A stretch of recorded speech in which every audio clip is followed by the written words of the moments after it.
I never used to understand what they mean when they say Android phones have bad cameras. Like, how are you even evaluating if you have never used an Android phone?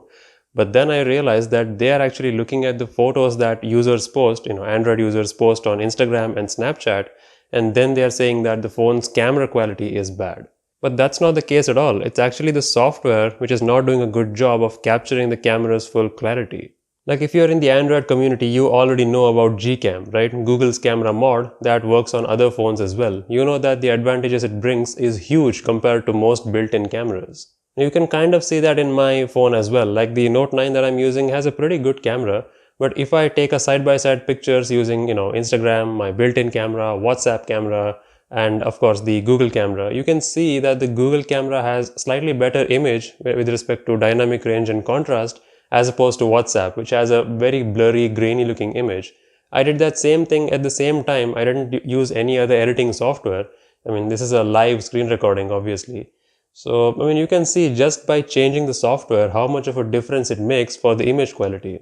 I mean, there's only one company that makes iPhones, right? Apple. And if you buy an iPhone 13 here in China or India or wherever, it's going to be the same hardware. So it's easier for an app manufacturer to tune their application for that particular phone. Whereas Android, it has every kind of hardware combination out there. So it's pretty much impossible for any manufacturer or even any app developer to fine-tune their software to that one particular hardware set. You see, with iPhones, all of these applications can directly access the camera, so the image quality doesn't change between different apps. Whereas with Android phones, only the built-in camera and a few other camera apps on the Play Store can access the camera hardware directly. The rest of them are actually taking a screen recording of the camera. It's not the direct footage coming from the sensor itself. That is why Android phone's footage, if you directly use Instagram's built-in camera, it doesn't look very good. But if you use the company's built-in camera software, it looks really great. So it's the software incompatibility that's making the difference in image quality. Phones don't have bad cameras. In fact, most of iPhone sensors used to be manufactured by Samsung.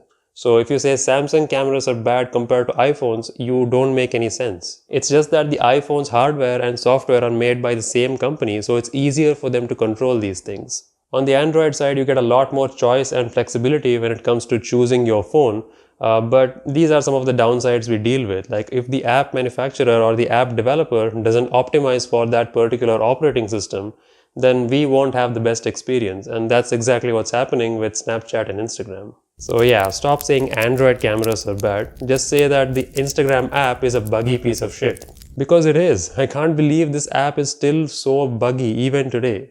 But that's another rant for another day. But yeah, I mean, that's what I wanted to share. I mean, I get it. It's a way of making money, right? Apple pays you to say things like Android is not as premium and stuff like that.